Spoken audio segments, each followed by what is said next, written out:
Queridos, a graça e a paz. Amém. É muito bom estar na casa do Senhor, com o povo de Deus. É muito bom estar aqui e ter o privilégio de congregar em uma igreja que proclama a Bíblia Sagrada. Eu peço a você que abra a sua Bíblia na carta de Paulo aos Coríntios, 1 Coríntios, capítulo de número 2. 1 Coríntios, capítulo de número 2. Nós vamos expor esse texto nesta tarde, né? Normalmente eu fico lá atrás com os pré-adolescentes, uma turma muito boa. E hoje um público um pouco diferente, né, irmãos? Mas Deus é bom e vai dar certo, né? Amém. Queridos, se tem algo que eu e você aprendemos na nossa vida é negociar. Afinal, nós precisamos ser flexíveis diante de algumas situações. Então nós temos como negociar essa situação para que fique da melhor forma para ambos. Bem, na arte de negociar, você também aprende a fazer negócios, a fazer trocas, a conseguir objetos. Quem já não fez, irmãos, um mau negócio? Eu já fiz um. Um querido irmão em Cristo descobriu uma vez que na minha biblioteca tinha um livro, digamos assim, um tanto quanto raro. Não porque não o publiquem mais, mas é que toda vez que publicam esse livro, ele se esgota rapidamente no mercado, que é A Vida de David Brainerd. Se você não tem esse livro, meu irmão, procure, viu? E ele ficou sabendo que eu possuía esse livro. E aí ele começou a querer negociar o livro. Irmãos, era aquela pessoa que de 3 conversas que nós tínhamos, e nós nos encontrávamos muito, 2 eram sobre o livro. E aí, meu irmão, como é que vai ser? E ele fazia as ofertas, e eu era irredutível. Eu disse, não vou trocar esse livro é difícil, eu demorei para achá-lo. Mas, irmãos, ele insistiu tanto, mas tanto, que me fez lembrar aquela passagem da viúva que importuna o juiz e fica aperreando aquele homem até que ele julgue a sua causa. E foi o que aconteceu, irmãos, eu acabei cedendo. E aí, num belo domingo pela manhã, eu disse a ele que poderia, nós trocaríamos os livros. Bem, queridos, eu só disse a ele que à tarde eu não estaria em casa. Ele falou para mim, não tem problema. Eu vou lá, falo com a sua mãe, ela pega o livro e me entrega. Ele ficou tão ansioso para ter aquele livro, irmãos, que ele não esperou nem eu entregar nas mãos dele. Ele recebeu de outra pessoa. Resultado, até hoje eu não encontrei esse livro no mercado. Fiquei sem um livro que eu tinha tanto carinho e fiz um mau negócio. Isso nos ensina e me ensinou que existem coisas que são inegociáveis. Aquelas que você não pode abrir mão, pois o prejuízo será imenso. Bem, e dentre tudo o que é inegociável na vida, o que é inegociável, a coisa que nós temos que não pode ser negociada de forma alguma, o mais importante bem que temos em nossa vida é o Evangelho de Jesus Cristo. Ele é inegociável. E é isso que Paulo vai falar um pouco nesse texto que nós vamos ler. Leiamos a palavra de Deus. Paulo diz em 1 Coríntios capítulo 2: Eu mesmo, irmãos, quando estive entre vocês, não fui com um discurso eloquente, nem com muita sabedoria para lhes proclamar o mistério de Deus, pois decidi nada saber entre vocês, a não ser Jesus Cristo, e este crucificado. E foi com fraqueza, temor e com muito tremor que estive entre vocês. Minha mensagem e minha pregação não consistiram em palavras persuasivas de sabedoria, mas consistiram em demonstração do poder de Deus, poder do Espírito, perdão, para que a fé que vocês têm não se baseasse na sabedoria humana, mas no poder de Deus. Vamos orar? Senhor, nós louvamos o Teu nome, pelo privilégio de estarmos na Tua casa, com o Teu povo, pelo privilégio, Senhor, de cultuarmos o Teu santo e maravilhoso nome, pelo privilégio, Senhor, de agora resgatados através do sacrifício do Teu Filho, termos comunhão contigo. Deus, já tens falado através de louvores bíblicos que estão centrados em Ti. Te pedimos também que continues a falar nesta tarde através da Tua palavra. Deus, que da minha boca não saia nenhuma heresia, nenhuma blasfêmia contra o Teu Evangelho, mas que juntos, nesta tarde, eu e a Tua igreja possamos glorificar o Teu nome por cada palavra que Tu deixaste para nós na Bíblia Sagrada. É o que eu te peço, meu Deus, no nome do Teu Filho Jesus Cristo. Amém.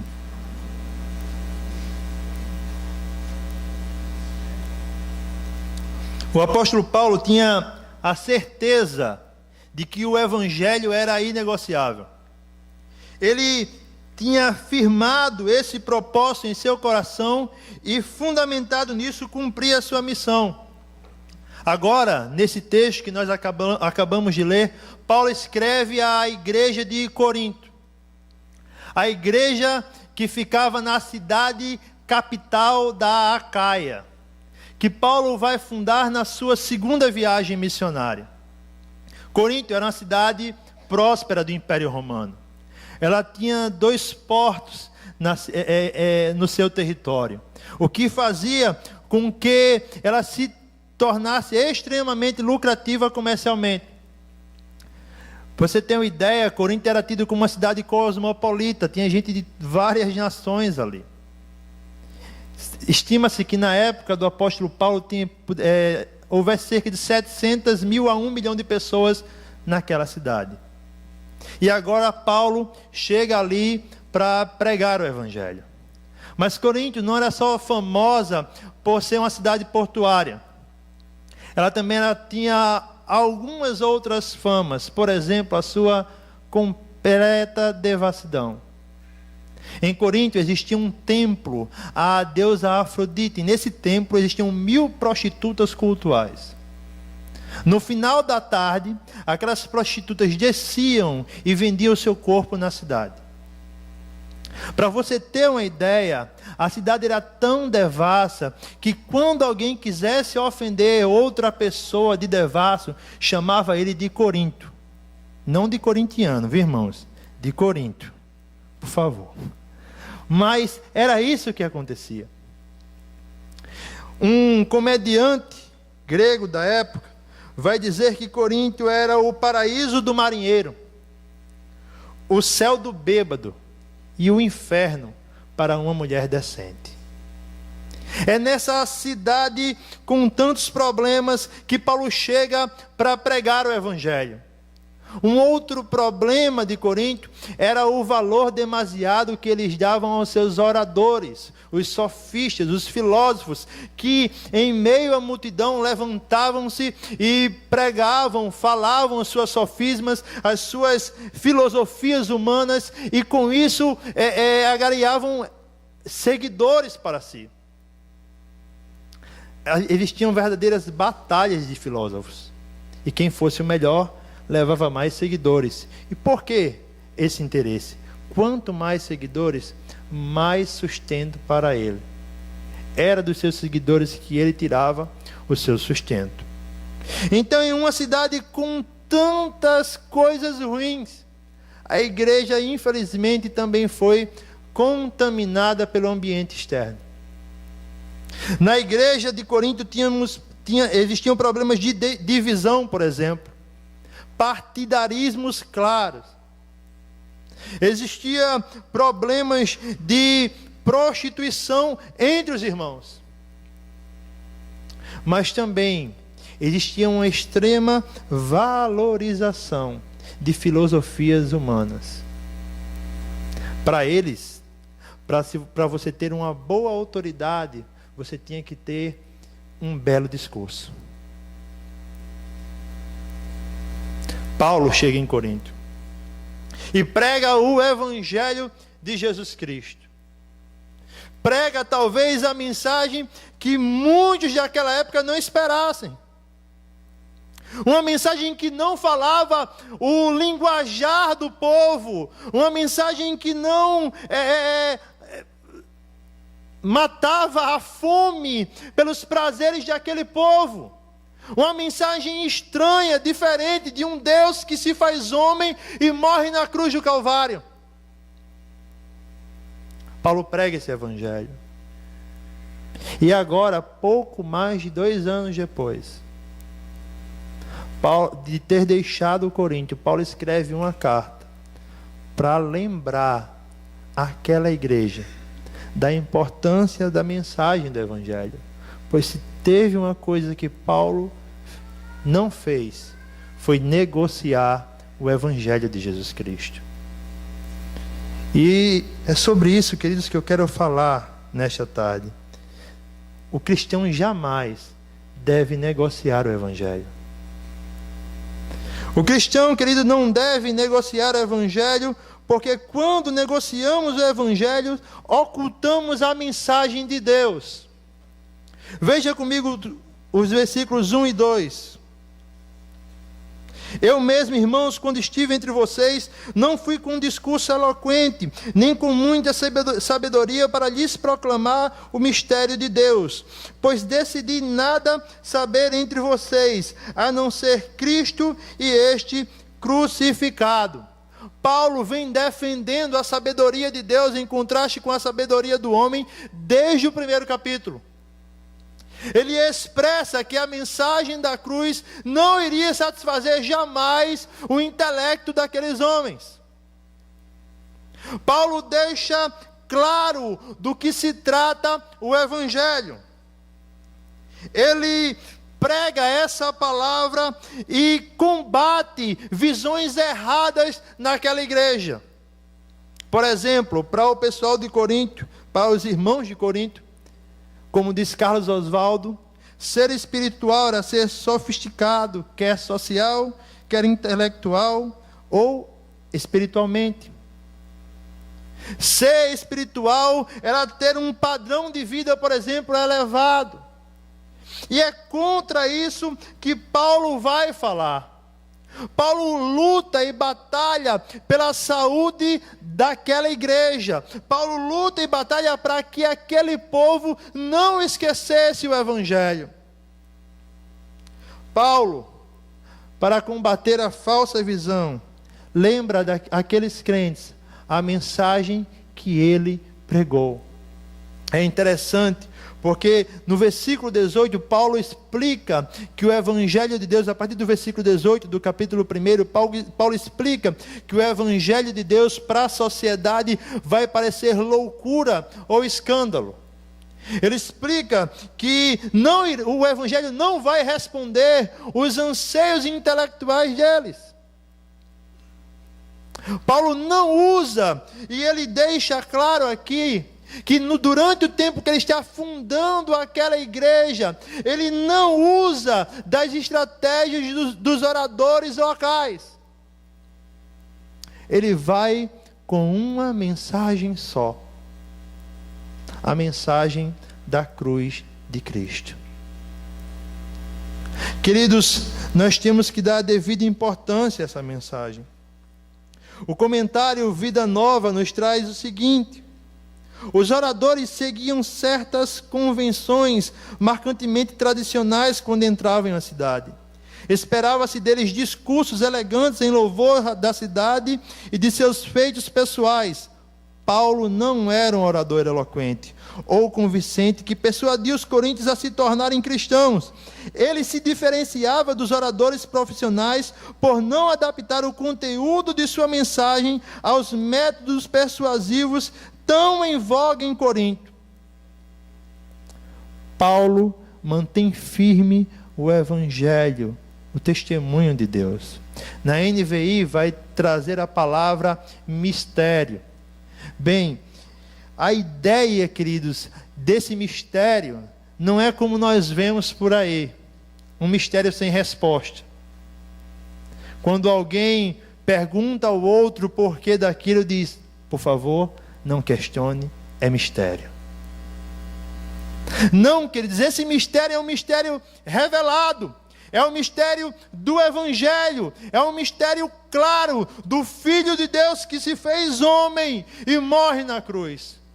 Paulo deixa claro para aquela igreja que o mistério de Deus foi revelado no Evangelho e agora está guardado naquela igreja. Isso nos traz, queridos, duas implicações. Em primeiro lugar, o testemunho de Deus não caminha de acordo com a lógica humana. Queridos, nós estamos vivendo uma época complicada.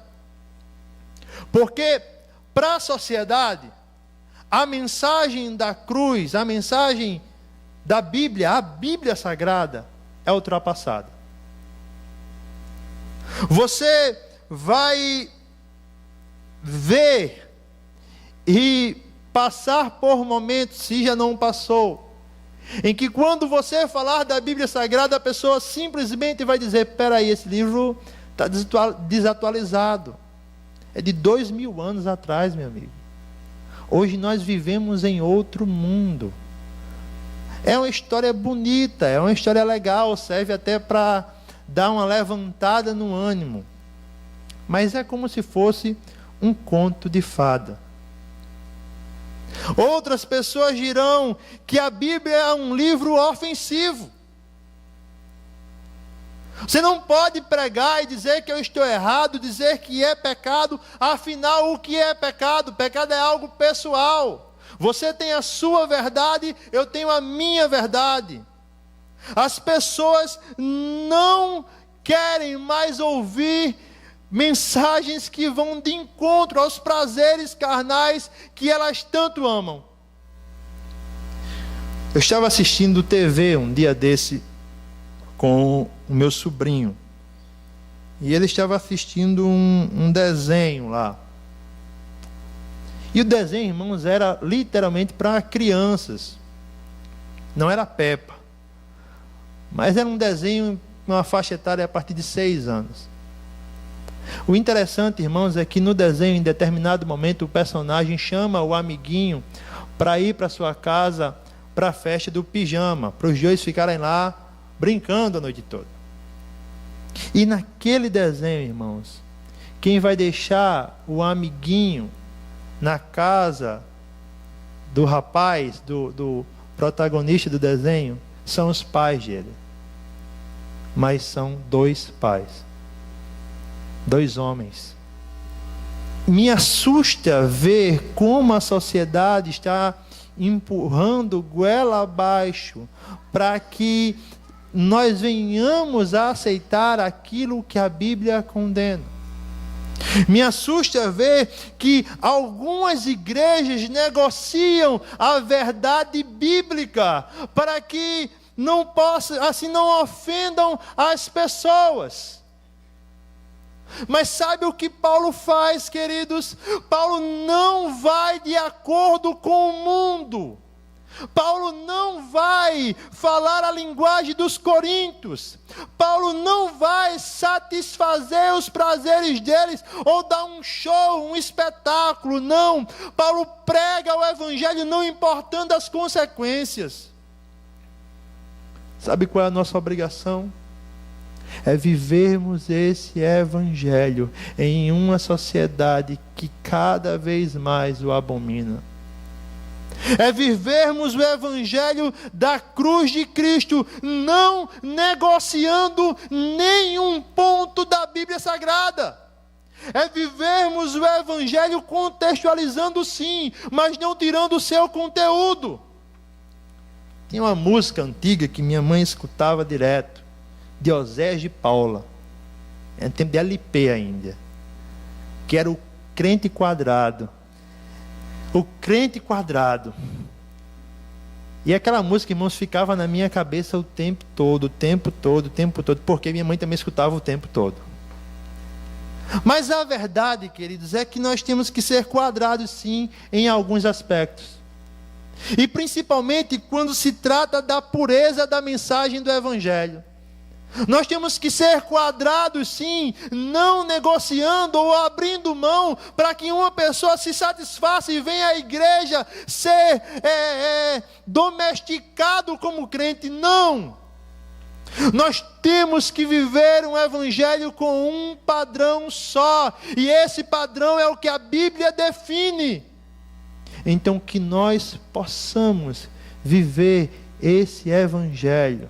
Não sejamos redondos, como diz o hino, levados de um lado para o outro, mas que venhamos a ser quadrados, imóveis, que não negociemos nenhum tio da Bíblia Sagrada. Queridos, a outra verdade a outra implicação que nós tiramos é que devemos ter por decisão não ocultarmos a mensagem da cruz. No texto Paulo diz que decidiu nada saber a não ser Cristo e este crucificado. Qual é a mensagem de Paulo? É a mensagem da cruz. Paulo fundamenta todos os seus discursos para que a cruz de Cristo estivesse em evidência. Não é sobre como ser produtivo na vida, ou 10 pontos para alcançar uma vitória. Não. É sobre a vitória de Cristo na cruz do Calvário. F.F. Bruce vai nos dizer o seguinte: os homens de Corinto certamente davam muito valor à sabedoria e ao conhecimento, medindo essas qualidades pelos padrões seculares da época. Enquanto Paulo firmava a sua pregação no Evangelho de Cristo crucificado, Deus virara esses padrões de cabeça para baixo e os fizera parecer tolos. Aleluia. Sabe o que é maravilhoso no Evangelho, queridos?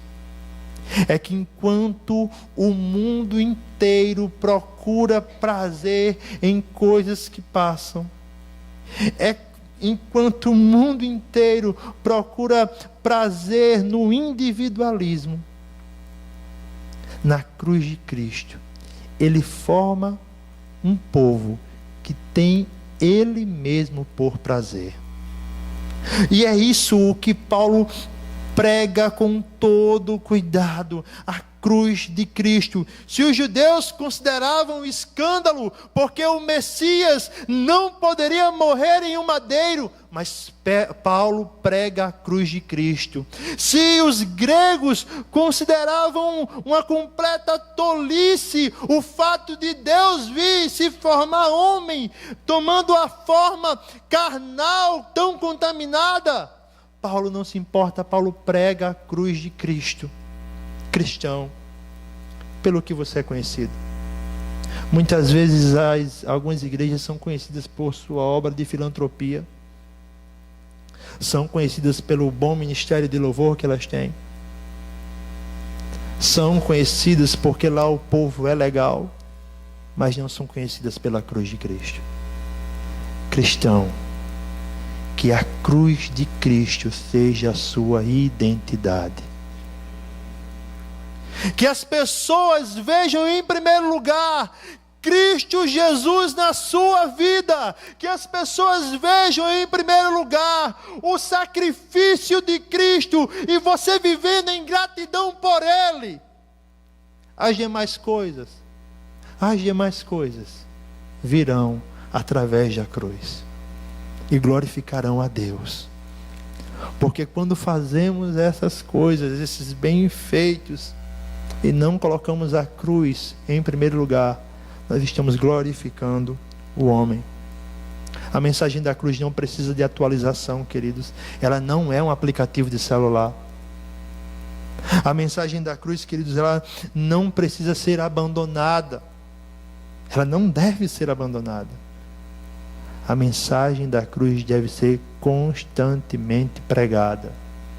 Como diz aquele hino, sim, eu amo a mensagem da cruz, até morrer eu a vou proclamar. Se você é um seguidor de Jesus, você tem a sua cruz. Se você não tem a cruz, é porque você ainda não o está seguindo. Caminhe com a sua cruz. Pregue a cruz de Cristo até morrer. Aleluia. Queridos, essa decisão deve tomar conta de toda a nossa vida. Nós enxergamos hoje que muitos ditos cristãos vivem um evangelho da satisfação pessoal. Se você prega essa cruz, as pessoas se escandalizam.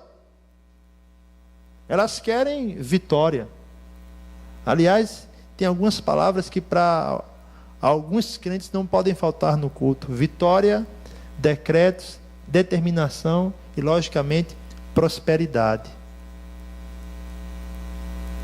O que não pode faltar no culto, querido, é a palavra da cruz. O que não pode faltar no culto é o evangelho de Jesus Cristo. Esse evangelho que é inegociável. Não negocie o evangelho de Cristo, irmãos. Não negocie o evangelho.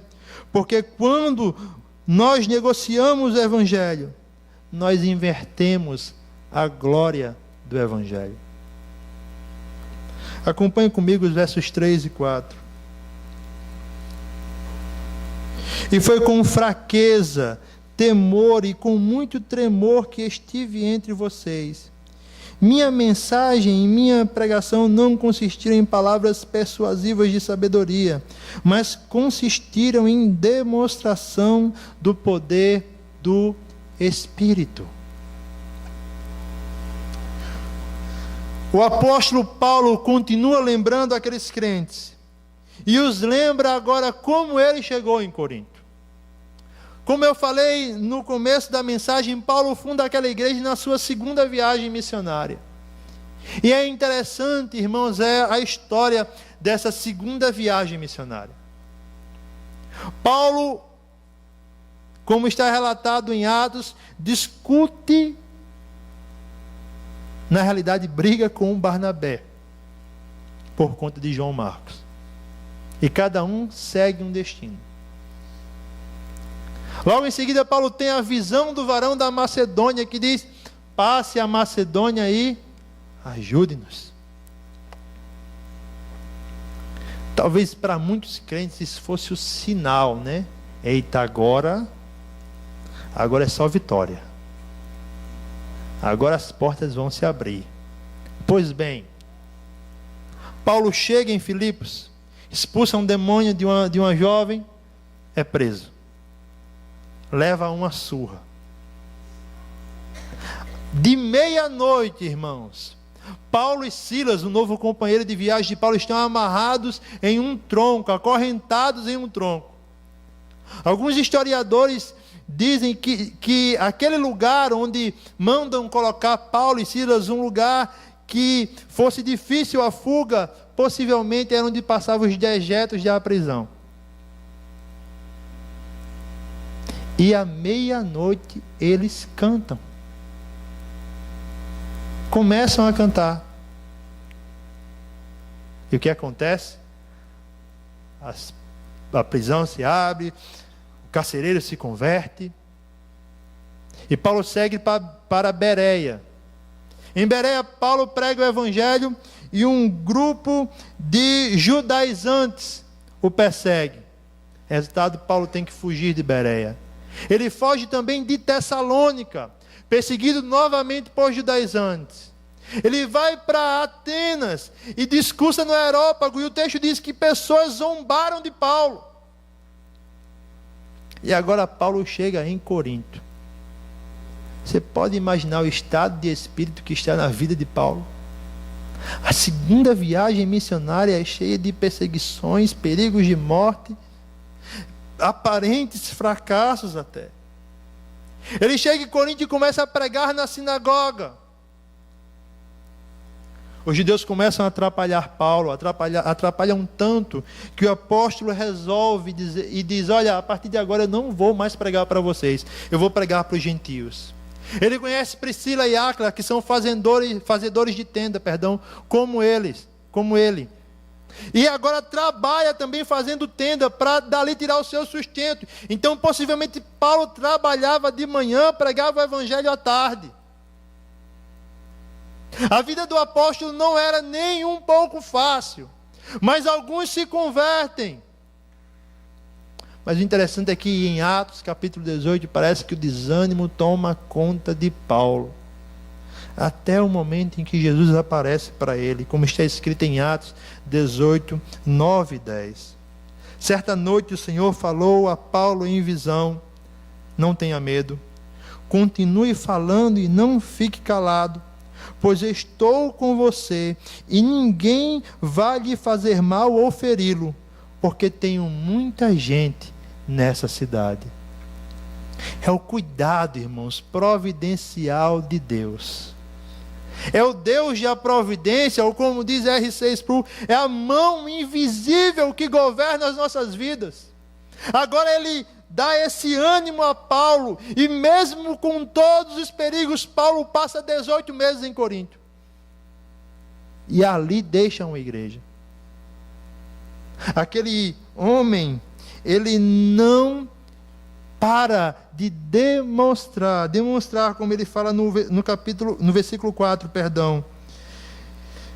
o poder do Espírito. A ideia desse termo demonstrar, segundo Simon Kistemaker, é um termo usado num tribunal com relação a um testemunho. O termo significa que ninguém é capaz de refutar a prova que é apresentada. Literalmente, Paulo expõe o Evangelho de forma clara. Mesmo com tantas provações, aquele homem continua pregando o Evangelho. Isso nos traz duas aplicações, queridos. Em primeiro lugar, na pregação do Evangelho, sempre estaremos expostos a duras provações. Como Paulo é diferente de muitos homens que caminham hoje pela igreja. Ele chega em Corinto como um desconhecido. Ele não chega, o outdoor de Paulo não chega primeiro que ele. Ele chega em Corinto e sofre. E ainda está sofrendo pela viagem, mas ele ainda consegue suportar mais pelo Evangelho. Hoje, há uma famosa frase no meio evangélico, uma famosa e triste frase que é: não toque no ungido do Senhor. Mexeu comigo, mexeu com Deus. Como tudo é tão diferente. Faz lembrar que uma vez eu estava com um irmão e ele foi questionado quanto a alguns erros que a pessoa dele estava cometendo. E aquele homem falou algo incrível. Ele disse: olhou para o rapaz que estava falando e disse: olhe, veja bem, todo mundo que se levanta contra mim é para cair. E tem mais, eu já peguei na alça do caixão de 11 que se levantaram contra mim. Literalmente, para aquele homem, mexer com ele era assinar a sentença de morte. Como eu falei, é algo incrível, incrivelmente triste. Que tipo de Bíblia essas pessoas estão lendo? Que tipo de evangelho essas pessoas estão pregando? Talvez elas tenham pulado Filipenses quando Paulo, preso, diz: eu estou completando as aflições de Cristo. E para isso isso era um privilégio para Paulo. Cristão, se você sofre pelo Evangelho, se você é perseguido pelo Evangelho, se você é caluniado porque prega o Evangelho, lembre-se das palavras do Senhor no Sermão do Monte. Ele disse que você é um bem-aventurado. O Evangelho por vezes levará você a situações em que você será excluído. Mas é muito melhor ser excluído pelos homens e ser abraçado por Deus. Paulo tinha a consciência que Deus o estava guiando em seu ministério.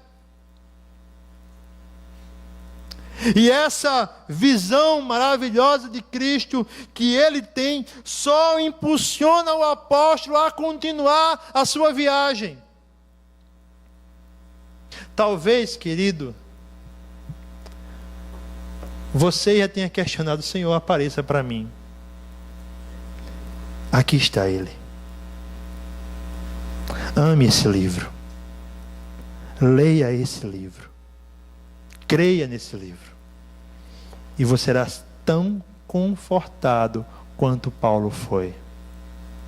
Não pare de pregar o Evangelho. Independente das barreiras, continue a pregar o Evangelho de Jesus Cristo. Pague o preço por levar e proclamar a mensagem da cruz. Um dos meus textos mais preferidos da Bíblia Sagrada está em Jeremias, no capítulo 20, a partir do verso 7. Quando o profeta está profundamente angustiado. E o verso 9 diz o seguinte: mas se eu digo, não mencionarei, nem mais falarei em seu nome, é como se um fogo ardesse em meu coração, um fogo dentro de mim. Estou exausto, tentando contê-lo. Já não posso mais. Não contenha o Evangelho. Não pare de pregar o Evangelho. Porque, queridos, esse fogo que arde dentro de você é muito maior do que você. É muito maior do que qualquer outra coisa nesse mundo. Viva esse Evangelho, independente das situações, e não negocie, mesmo quando a barra apertar. Na pregação do Evangelho, a glória não é do proclamador, e sim daquele a quem ele proclama. Sobre quem Paulo fala, queridos? Paulo não coloca um currículo da sua pessoa. Paulo não fala dos seus feitos. Ele não conta para aqueles homens o que tinha sofrido. Paulo prega a mensagem da cruz. E não é que ele diz que Paulo não tivesse habilidade para fazer um belo discurso ou fosse deficiente quanto à oratória. Basta você ler o discurso de Atenas e você verá todo o talento de Paulo. Mas Paulo resolve não seguir conforme os oradores daquela cidade. O apóstolo trabalha e se esforça, doa-se ainda mais o Evangelho, para que ninguém pudesse levantar alguma calúnia contra ele. Não é que ele não tivesse o direito ao sustento, como ele afirma mais para frente na carta, ele tinha todo o direito. mas para o progresso do Evangelho, ele trabalha. Em outras situações, Paulo não vai trabalhar, mas ali naquela cidade, ele trabalha. Mesmo com tanto medo contra algum atentado, Paulo prega o Evangelho. Creio eu, queridos, que seja pelo temor, que foi pelo temor que Paulo tinha quanto à responsabilidade de carregar essa mensagem. Temor, como fala Max Tales no seu livro As Marcas de um Evangelista, não é só medo, mas é olhar para um ser tão grande, maior que você, e contemplar esse ser e não restar outra coisa senão adorá-lo. E por causa dessa grandeza desse ser, você cumpre a missão dele. Sabe por que nós pregamos o Evangelho? Porque Deus é muito maior que qualquer um de nós. Porque Deus é muito mais forte do que qualquer um de nós. Porque Deus é soberano.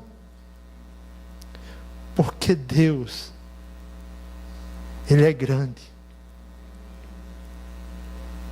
Você tem uma ideia da imensidão desse Deus? Isaías, usando logicamente uma figura de linguagem, ele vai dizer que Deus é tão grande que essa terra serve simplesmente para apoio dos seus pés. Como resistir, irmãos, a um chamado de Deus? Não resista, vá e pregue a mensagem. Vá e pregue esse Evangelho, e vá e se sacrifique por esse Evangelho. Como diz Thomas Schreiner em seu livro, se a pregação da cruz for apresentada por oradores que impressionam as pessoas pelo brilho da retórica, segue-se que a cruz é esvaziada do seu poder. Paulo evitava a retórica sofisticada e suportava o sofrimento de maneira tal que seu comportamento e sua mensagem fossem uma consequência da cruz de Cristo. No Evangelho, meus irmãos, a glória é de Deus. Porque, como diz John Piper, Deus é o Evangelho. Paulo coloca Deus no centro da sua pregação e coloca Deus como o assunto da sua pregação. E outra coisa, queridos, nós observamos, essa demonstração que Paulo fala é de exposição da palavra e não de milagres. No texto de Corinto, na viagem missionária, não que Paulo não tenha feito algum milagre ali, mas nós não encontramos nessa passagem do versículo, no capítulo 18 de Atos. Hoje, algumas pessoas colocam o título de homem de Deus, não pela mensagem que um ser humano prega, um ser humano falho e carnal prega, mas pelos ditos milagres que acontecem em sua pregação. Não adianta, queridos, não adianta um cidadão ganhar um dente de ouro durante a pregação do Evangelho, se ele não puder, na eternidade, andar na cidade que as ruas são de ouro. A exposição, a pregação fiel da Escritura é maior que qualquer milagre. E lembre-se que o espírito do anticristo está solto e que o diabo pode enganar a muitos, mas não enganará os eleitos de Deus. Por isso, fique firme nesse Evangelho. Não pregue uma mensagem para atrair pessoas, mas pregue o Evangelho fielmente, e Deus atrairá pessoas para a igreja. Sabe por que a nossa igreja é uma igreja abençoada?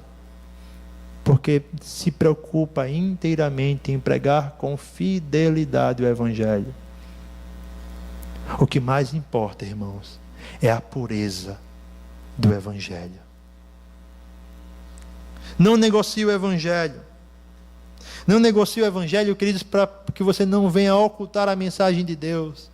Não negocie o Evangelho para que você não inverta a glória do Evangelho. A glória do Evangelho é para Deus. O Evangelho deve ser pregado para a glória de Deus. E não negocie o Evangelho, porque o Evangelho é o único meio pelo qual a igreja nasce e cresce. Acompanhe comigo o último versículo do texto. Para que a fé que vocês têm não se baseasse na sabedoria humana, mas no poder de Deus. No fim do parágrafo, o apóstolo Paulo fala de um dos motivos de tamanha preocupação com a fidelidade da mensagem. É que se Paulo fosse igual aos outros homens que pregavam em Corinto, igual aos outros oradores, aqueles homens, aquela igreja fundamentaria a sua fé em Paulo. E quem é Paulo, irmãos? Paulo é só um instrumento. Paulo prega o Evangelho para que aquela igreja ficasse fundamentada no poder de Deus. Paulo prega o Evangelho para que o centro daquela igreja fosse o poder do Deus Todo-Poderoso. Porque só Ele, irmãos, sustenta a igreja. Porque só Ele, irmãos, dá crescimento à igreja.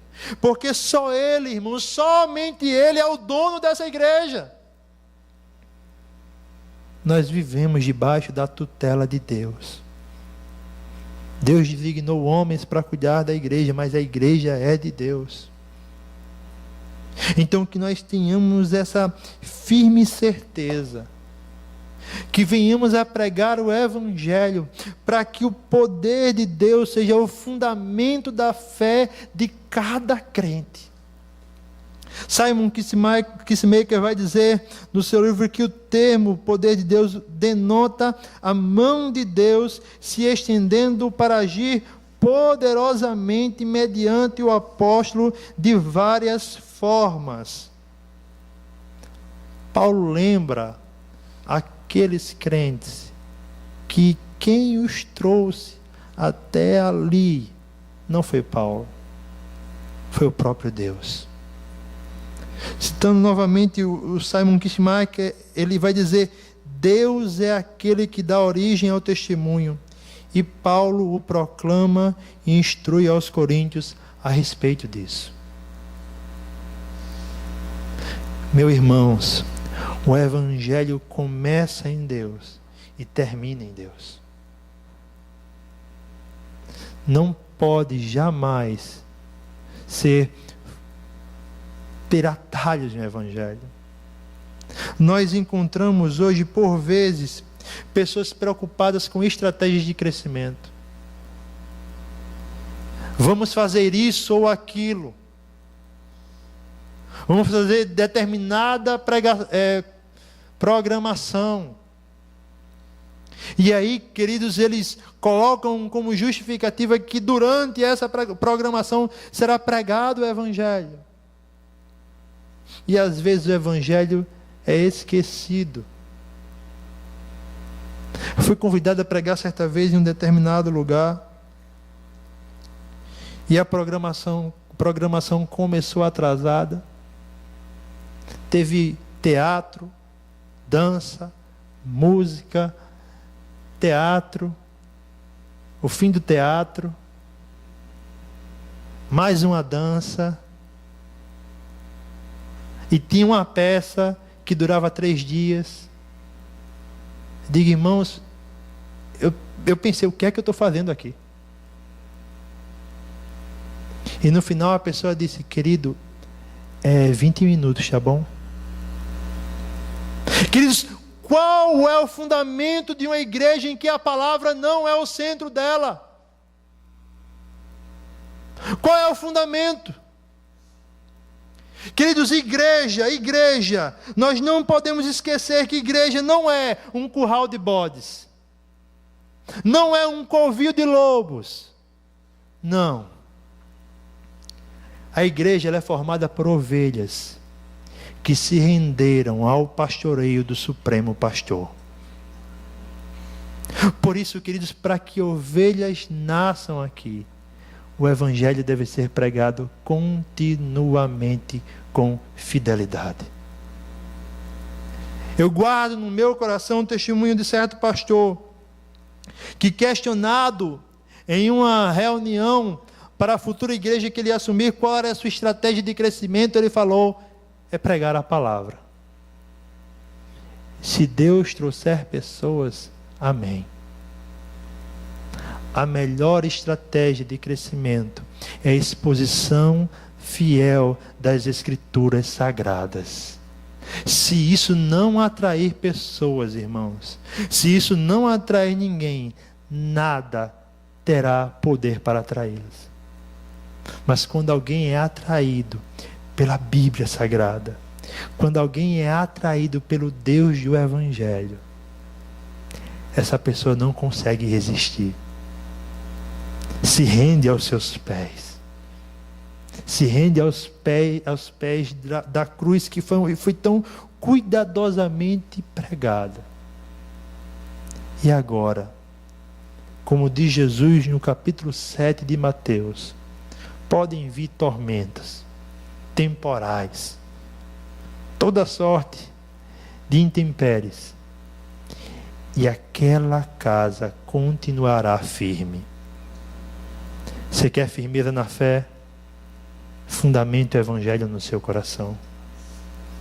Porque, queridos, o Evangelho deve ser pregado diariamente para os outros, mas também nós devemos pregar o Evangelho para nós mesmos diariamente.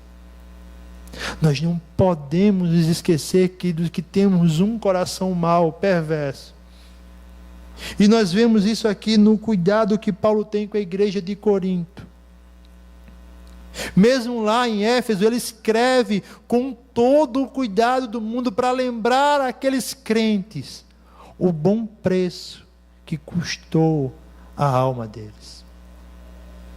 Pregue o Evangelho. Viva esse Evangelho.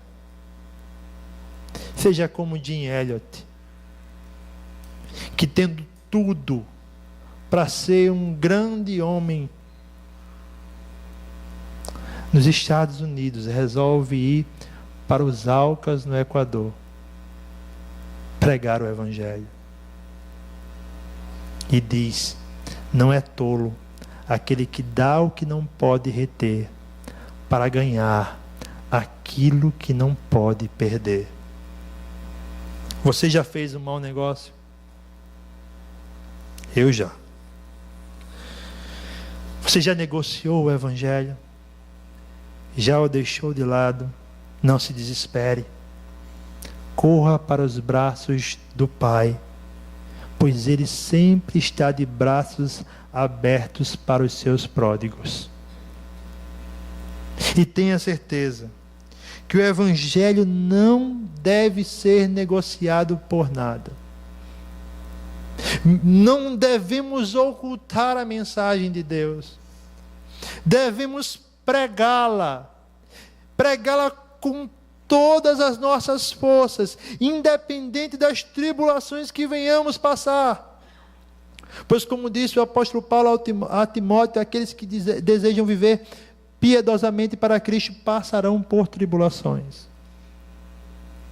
E tenha certeza, queridos, que não é você, mas o Deus que é poderoso atrairá pessoas para o Evangelho.